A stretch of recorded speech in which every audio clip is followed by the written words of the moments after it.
कहते हैं समय आपकी याददाश्त को ओझल कर देता है। समय के साथ आपको केवल वही याद रहता है जो आपके लिए सबसे जरूरी हो या फिर जिसने आपके हृदय पर गहरा प्रभाव छोड़ा हो। अब मुझे नहीं पता कि राम और उनके तीनों भाइयों की खिलखिलाहट मुझे क्यों इतनी स्पष्ट याद है, परंतु उनकी मुस्कान, उनके बचपन की बातचीत, उनके छोटे छोटे कदम मैं शायद ही कभी भूल पाऊं। बचपन में ये चारों भाई एकदम अलग थे, लेकिन एक ही सूत्र में बंधे हुए, प्रेम और संस्कार। राम अक्सर बैठकर मिट्टी के खिलौने बनाते और उन्हें अपने भाइयों में बांट देते। भरत हमेशा राम के पास बैठकर उनकी बातें सुनते। लक्ष्मण तो बस राम के बिना रहते ही नहीं थे, छाया की तरह साथ साथ। शत्रुघ्न को ज्यादा लगाव भरत से था, वो दोनों हमेशा एक साथ होते। लेकिन इन भाइयों से भी बड़ी लीला तो महल की दासियां करती थी। सब राम को देखने के लिए बहाने बनाती थी। कोई कह देती राजकुमार को दूध देना है, कोई कहती उनके कपड़े देखने हैं। लेकिन सत्य तो ये था कि सब उन्हें छूने, उन्हें खिलाने, उन्हें अपनी गोद में लेने के लिए बेताब रहती थी। और सिर्फ राम ही नहीं, लक्ष्मण, भरत और शत्रुघ्न, चारों भाई अपनी सुंदरता और चंचलता से अयोध्या के हर निवासी का मन मोह लेते थे। सबसे ज्यादा शैतानी लक्ष्मण करते थे, भरत थोड़ा शांत रहते और शत्रुघ्न तो हमेशा अपने भाइयों के आदेश का बिना कोई प्रश्न किए पालन करते थे। लेकिन फिर भी सबसे अलग थे राम। राम के चेहरे पर एक ऐसी शांति थी जैसे उन्होंने बचपन में ही ध्यान और तपस्या कर ली हो। उनकी मुस्कान देखते ही महल की दासियां अपने सारे दुख भूल जाती थीं। और फिर एक महल में एक कौआ आया। आगे क्या हुआ? कौन था ये कौआ और क्या करने आया था ये महल में? अयोध्या के राजमहल में जन्मे चारों राजकुमार लक्ष्मण, भरत और शत्रुघ्न अपनी सुंदरता और तेज से हर जगह चर्चा का विषय बन रहे थे। महल की दासियां इन छोटे राजकुमारों को देखकर मोहित हो जाती थीं, खासकर राम को। दासियां उन्हें गोद में लेने के लिए, उन्हें खिलाने के लिए बहाने बनाती रहती थीं। और राम अगर उन्हें देखकर मुस्कुरा भी दें तो उनका दिन बन जाता था। और इसी दौरान एक अजीब और अद्भुत घटना हुई। उस समय एक कौवा राजा थे जिनका नाम था काकभूषुंडी। वो बहुत ज्ञानी थे और उन्हें अलग अलग लोगों और जगहों से पता चला कि दशरथ के घर में विष्णु के अवतार का जन्म हुआ है। और वो इस सोच में पड़ गए कि क्या सच में राजा दशरथ के घर जिस शिशु का जन्म हुआ है वो भगवान विष्णु का अवतार है। ये जानने के लिए काकभूषुंडी ने खुद राजा दशरथ के महल जाने का फैसला किया। वो चुपके से दशरथ के महल में घुसे। वहां उन्होंने देखा एक छोटा सा बच्चा जो अपनी माँ की गोद में लेटे हुए जोर जोर से रो रहा था। राम रो रहे थे, बिल्कुल एक सामान्य शिशु की तरह। काकभूषुंडी राम को देखकर सोच में पड़ गए। अरे ये कैसे भगवान हो सकते हैं जो अपना दूध तक नहीं मांग पाते, जो बिल्कुल इंसानों की तरह रोते हैं? ये तो एक आम बच्चा ही है। उन्होंने राम को और परखने के लिए खेल खेला। उन्होंने राम के हाथ में एक छोटी रोटी रखी और फिर तुरंत वो रोटी उनके हाथ से छीन ली। राम और तेज रो दी, बिल्कुल एक मामूली बच्चे की तरह। काकभूषुंडी के मन में और भी निराशा आई। वो सोचने लगे, राम अगर भगवान होते तो रोटी खुद ले लेते, पर ये तो बिल्कुल ही असहाय हैं। ये अवतार कैसे हुए? अपनी जीत समझकर वो रोटी लेकर महल से बाहर निकले और आसमान में उड़ने लगे। लेकिन तभी एक अद्भुत घटना हुई। क्या थी वो अद्भुत घटना? पिछले खंड में हमने देखा कि कैसे काकभूषुंडी को इस बात पर भरोसा नहीं हुआ कि पालने में रोता शिशु स्वयं विष्णु के अवतार राम है। निराश होकर वो उड़ने लगे। लेकिन जैसे ही उन्होंने पंख फैलाए, उन्हें अपने पैरों पर कुछ भारी सा महसूस हुआ। जब काकभूषुंडी ने अपने पैरों की तरफ देखा तो उनका रोम रोम कांप गया। छोटे राम जी उनके पैरों को पकड़कर उनके साथ उड़ रहे थे। काकभूषुंडी भी घबरा गए, कभी भूलोक, कभी स्वर्गलोक। लेकिन छोटे राम जी ने उनके पैर छोड़े ही नहीं। काकभूषुंडी पसीने पसीने हो गए। उन्होंने अपनी सारी शक्ति लगा दी, लेकिन राम जी उनसे अलग ही नहीं हुए। अंत में थक हार कर जब वो वापस दशरथ के महल आए तो जो दृश्य उन्होंने देखा उसने उनकी सारी शक्ति, सारी बुद्धि को हिला दिया। वही बच्चा, वही राम, जो उनके पैरों में सारे लोगों का भ्रमण कराया था, अब अपने पालने में बैठा हुआ था और जोर जोर से रो रहा था। उस पल काक भुसुंडी को समझ आया, ये कोई सामान्य बच्चा नहीं हो सकता, ये तो स्वयं नारायण है। उनका घमंड टूट गया, उनकी आंखों से आंसू बहने लगे। वो तुरंत जमीन पर गिर पड़े और राम जी के चरणों में माथा टेक दिया। और तब राम जी ने उन्हें दिव्य दर्शन दिया अपने विराट रूप का। काक भुसुंडी का रोम रोम भक्ति से भर गया। तो ये थी काक भुसुंडी की कथा। राम के बचपन के और भी अद्भुत खेल अब भी बाकी हैं। क्या है राम का वो अद्भुत खेल? भगवान अपने भक्तों के साथ खेलते हैं, उनकी परीक्षा लेते हैं और फिर उनको अपना बनाते हैं। राम ने भी अपने भक्तों के साथ ऐसी ही लीलाएं की हैं। शाम का समय था। महल के प्रांगण में छोटे छोटे राजकुमार खेल रहे थे, उनके साथ उनके दोस्त, सेवक और अब काक भुसुंडी भी। बालक राम अपनी चंचल मुस्कान के साथ भुसुंडी जी को पकड़ने की कोशिश करते और काक भुसुंडी अपनी चतुरता दिखाते हुए उनसे बच जाते। कभी राम जी दौड़कर उनके पंख पकड़ने की कोशिश करते, कभी उन्हें अपने छोटे धनुष से निशाना बनाते और भुसुंडी जी हमेशा मुस्कुराकर दूर उड़ जाते। लंबे समय तक खेलते हुए काक भुसुंडी थक गए, उनके पंख भारी हो गए। अंत में वो राम जी के पास आकर शांत होकर बैठ गए और फिर हुआ कुछ ऐसा जो सबके लिए अलौकिक था।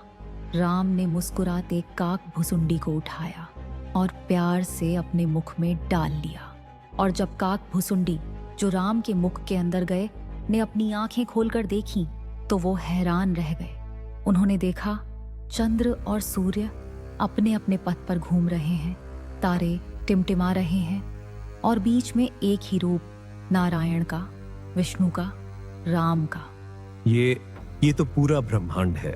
मैं राम के अंदर हूँ तो पूरी सृष्टि उनके अंदर ही बसती है। और फिर राम ने मुस्कुराते हुए उन्हें अपने मुख से बाहर निकाल दिया, जैसे कुछ हुआ ही ना हो। ये थी राम जी की एक लीला, काक भुसुंडी के साथ खेलने की। लेकिन रामायण के अगले अध्याय में राम जी के बचपन की और भी रोचक कहानियां हैं।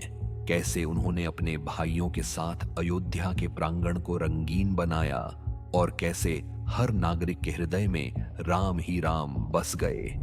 श्री राम के सुंदर रूप की चर्चा धरती से लेकर कैलाश पर्वत तक पहुंच गई थी। हर दिन उनकी बाल लीलाओं की कथाएं देवलोक में गूंज रही थीं। भगवान शंकर, जो अपने आराध्य श्री राम के दर्शन के लिए हमेशा तरस जाते थे, अपने आप को रोक न पाए। उन्होंने पार्वती जी से कहा, देवी, जिस राम के नाम को मैं दिन रात जपता हूँ, वही राम अब अयोध्या में बालक रूप में खेल रहे हैं। मैं भी उनके दर्शन करूंगा। यह सोचकर भोलेनाथ ने एक वानर का रूप धारण किया और धरती लोक पर उतर आए। और अचानक से अयोध्या की गलियों में एक मदारी और उसका बंदर लोगों को करतब दिखाने लगे।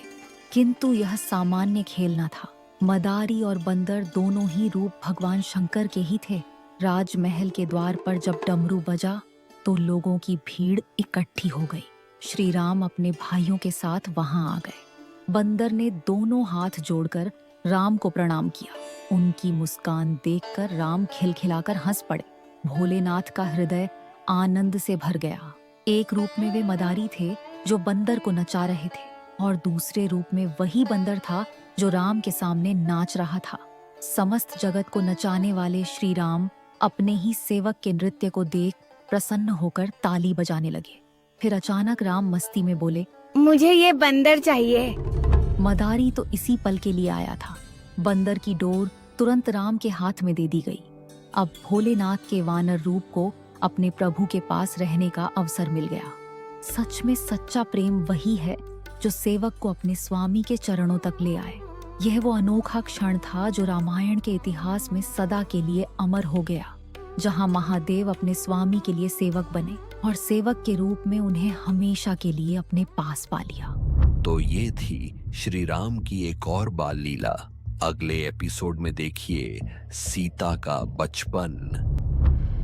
एक तरफ अयोध्या में राम का बचपन दिव्य लीलाओं के साथ बीत रहा था, वहीं दूसरी तरफ मिथिला के राजा जनक के जीवन में भी एक अद्भुत कृपा का प्रकाश हो रहा था। राजा जनक और रानी सुनैना को 4 बेटियां प्राप्त हुई थीं। उर्मिला, मांडवी, श्रुतकीर्ति और सबसे अलौकिक सीता। लेकिन सीता जी की जन्म कहानी सबसे निराली है। मिथिला में उस समय भयंकर अकाल पड़ा था। हरियाली, अनाज, सब कुछ खत्म हो गया था। प्रजा दुखी थी और राजा जनक भी उनकी पीड़ा को महसूस कर रहे थे। तब उन्होंने फैसला लिया कि वह एक विशाल यज्ञ करेंगे और उसके बाद स्वयं हल चलाएंगे ताकि धरती माँ प्रसन्न हो जाए। यज्ञ के समापन के बाद राजा जनक ने एक सोने का हल उठाया और खेतों को उससे जोतने लगे। जब हल का नुकीला सिरे धरती में घुसा तो राजा जनक को ऐसा लगा जैसे वह किसी बर्तन से टकरा रहा हो। उस जगह को खुदवाया गया तो वहां से एक मंजूषा यानी कि एक सोने का कलश निकला। मंजूषा खोलने पर सब लोगों की आंखें चमक उठी।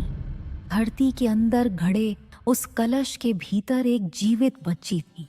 राजा जनक और रानी सुनैना की खुशी का ठिकाना न रहा।